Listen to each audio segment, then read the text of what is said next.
والعاقبة للمتقين والصلاة والسلام على سيد الأنبياء والمرسلين وعلى آله وأصحابه الأكرمين أجمعين ومن تبعهم بإحسان إلى يوم الدين.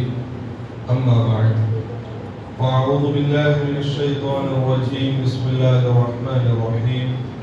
إنا أرسلناك شاهدا ومبشرا ونذيرا لتؤمنوا بالله ورسوله وتعزروه وتوقروه وتسبحوه بكرة وأصيلا.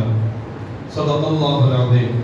وقال الله تبارك وتعالى في القرآن المجيد: إن الله وملائكته يصلون على النبي يا أيها الذين آمنوا صلوا عليه وسلموا تسليما. اللهم صل على سيدنا محمد وعلى آله وصحبه أفضل صلواتك وعدد معلوماتك وبارك وسلم. محترم حاضرین، حضور اکرم صلی اللہ علیہ وآلہ وسلم نے ارشاد فرمایا: جو آدمی جن الفاظ کے ساتھ حضور علیہ السلام پر درود بھیجتا ہے، فرشتے اسی الفاظ کے ساتھ اس درود پڑھنے والے کے حق میں دعا کرتے ہیں. تو آئیے پھر ایک مرتبہ ہم درود شریف پڑھتے ہیں. اللهم صل على سيدنا محمد وعلى آله وصحبه أفضل صلواتك وعدد معلوماتك وبارك وسلم.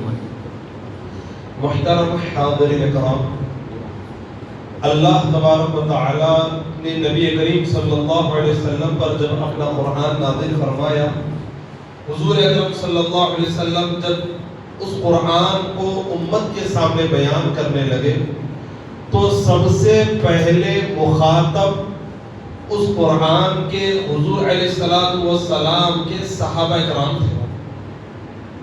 سب سے پہلے امت میں جس سے خطاب کیا گیا وہ صحابہ کرام. ان کے ذریعے پھر تمام امت کو قیامت تک قرآن میں خطاب کیا جا رہا ہے.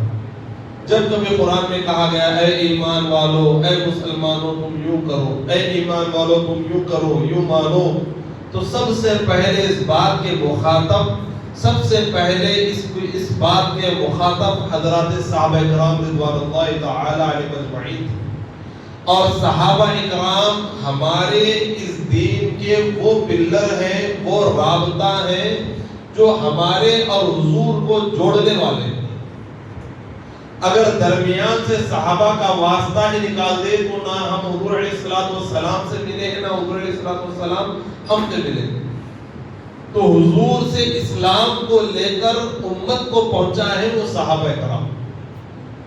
اب یہ صحابہ کرام کا تقرر کیسے ہوا، کیسے ان کو مختص کیا گیا؟ یوں ہی کسی کی قسمت یوں ہی نہیں چمکی صحابی بننے کے لیے، بلکہ حضور علیہ السلام ارشاد فرماتے ہیں اللہ تبارک و تعالی نے جب تمام مخلوق کو پیدا فرمایا عالم ارواح میں، ابھی دنیا کا وجود ہی نہیں ہوا، ابھی آدم علیہ السلام دنیا میں تشریف لائے ہی نہیں، دنیا کو بسائے ہی نہیں، ابھی حضرت حوا اور حضرت آدم علیہ السلام کا ملاپ، ان کی ملاقات بھی نہیں ہوئی. جس وقت حضرت آدم علیہ السلام کو بھی پیدا نہیں کیا گیا، اس سے قبل جب عالم ارواح کی صرف روحوں کو پیدا کیا گیا، تمام مخلوق صرف روح کی شکل میں عالم ارواح میں موجود ہے. حضور صلی اللہ علیہ وسلم فرماتے ہیں اللہ نے اس وقت نبیوں کو چنا روحوں میں سے.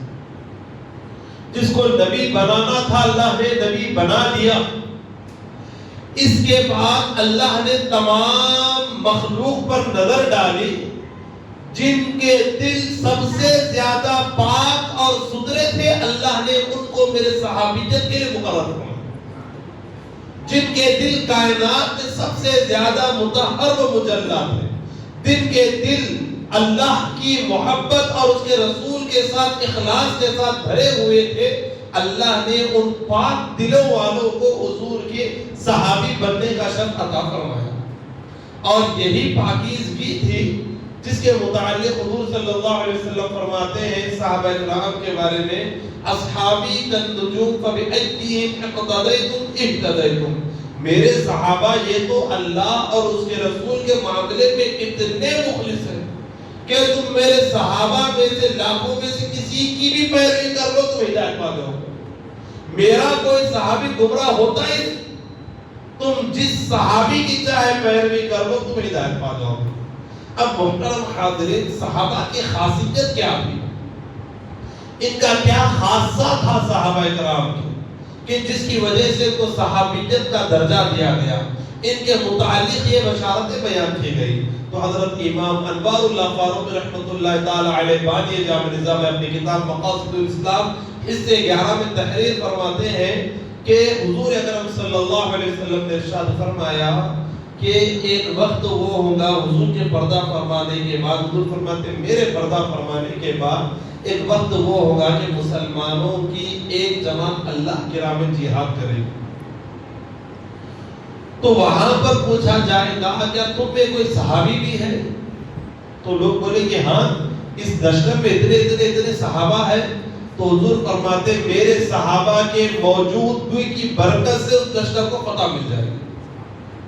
پھر وقت گزرے گا، پھر ایک جماعت اللہ کی راہ میں جہاد کرے گی. تو جہاد سے پہلے لوگ بولیں گے کیا تم میں کوئی وہ شخص بھی ہے جس نے صحابہ کو دیکھا؟ صحابہ کا دور تو ختم ہو گیا، لیکن کیا تم میں وہ بھی کوئی موجود ہے جو صحابہ کو دیکھا ہو؟ تو لوگ کہیں گے کہ ہاں ہم میں وہ لوگ ہیں جنہوں نے صحابہ کو دیکھا ہے. تابعی ہم میں موجود ہے. تو اس تابعی کے موجود ہونے کی وجہ سے صحابہ کو دیکھنے والے کی موجودگی کی برکت سے اللہ اس جماعت کو فتح فرما دے گا. پھر ایک جماعت جہاد کرے گی. اس وقت پھر پوچھا جائے گا کیا تم میں وہ بھی کوئی آدمی ہے جس نے صحابہ کو دیکھنے والوں کو دیکھا ہو؟ صحابہ کو نہیں، صحابہ کو دیکھنے والوں کو دیکھا ہو. تو کہا جائے گا کہ ہاں، تو بس صحابی کو دیکھنے والے کو دیکھنے کی برکت سے اس جماعت کو فتح ہو جائے. اب یہاں پر شیخ الاسلام رحمۃ اللہ تعالی علیہ اس حدیث کو نقل فرما کر ارشاد فرماتے ہیں یہ صحابہ کی برکت کیا تھی جس کی وجہ سے ان کی برکتیں ان میں تو رہی، پھر بعد کی نسلوں میں پھیلتی گئی، یہاں تک کہ 3 زمانے گزر گئے. تو بتاتے ہیں اس کی وجہ یہ ہوگی کہ صحابہ کرام کمال درجے کے ادبدار ہوں گے. وہ کمال درجے کا حضور کا ادب کرنے والے ہوں گے. ان ادب کرنے والوں کی وجہ سے ان کو برکتیں ملے گی. ان ادب کرنے والوں کی صحبت میں رہنے، ان کو دیکھنے کی وجہ سے دوسروں کو برکت ملے گی. پھر ان سے ادب سیکھنے والوں کو دیکھ کر ادب سیکھنے والوں کو برکت ملے گی. تو آخر میں خلاصہ بیان فرماتے ہیں ان تمام بات کا خلاصہ یہ ہے کہ امت کو ادب کی وجہ سے، تعظیم کی وجہ سے برکت نصیب ہوگی.